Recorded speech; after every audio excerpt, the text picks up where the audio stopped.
Students, in this module, we are going to discuss the election procedure in India. Every country has its own system and procedure of elections. In India, whenever a new Lok Sabha or a state assembly is to be elected, the Election Commission draws up a program of election and announces it. Let us now see some steps which are involved in an election procedure. First of all, the whole country, in the case of Lok Sabha elections, and state in case of Legislative Assembly, is divided into as many constituencies as there are seats. Now, what is this constituency?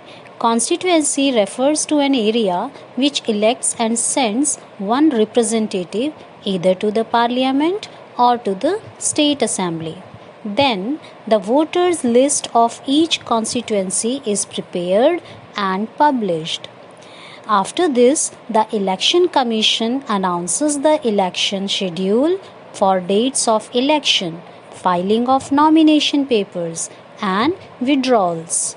Every candidate has to deposit some security, around 25,000 rupees for the Lok Sabha and rupees 10,000 for State Assembly. After filing of nomination papers, the returning officer examines all of them. After scrutiny, only the valid ones are allowed to contest. The approved candidates are given some more time in case any of them wish to withdraw. Now, the next stage in election is the election campaign done by various candidates and political parties. They use different methods which we have already discussed in our previous module.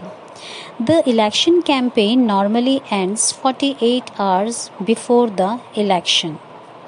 These candidates, they have to follow some laws, like they cannot bribe or threaten the voters, they cannot appeal to the voters in the name of caste or religion, or they cannot use government resources for election campaign, and they cannot spend more than 70 lakh for a Lok Sabha election and 28 lakh for an assembly election.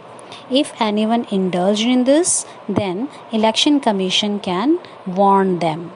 Now, the next step is voters go to the polling booths and cast their votes on the day fixed by the Election Commission. Polling takes place for 9 hours and then the voting machines or ballot boxes are sealed and sent to the counting center. Next step is of counting of votes. It takes place at a centralized place under heavy security arrangements on a day fixed by the Election Commission. The counting center functions under the direct supervision of the returning officer. Next, once all the votes have been counted, the returning officer declares the candidate who secures the maximum number of votes as elected. The winner also gets a certificate from him. Then, the last step, every elected person goes to the respective house, Lok Sabha or Assembly, to which he or she has been elected and takes the oath of office. She or he then becomes a member of that house. That is, he become either member of parliament or member of legislative assembly. Now, we'll see some of the officers who are responsible for conducting election. First is the Chief Election Commissioner. Now, he is appointed by the President. Under the CEC, there are 2 election commissioners under central and various state election commissioners, each responsible for elections in their respective states. Second is returning officer. Now, at the constituency level, the returning officer appointed by the Election Commission is the main official who is responsible for conducting elections. Third is the presiding officer.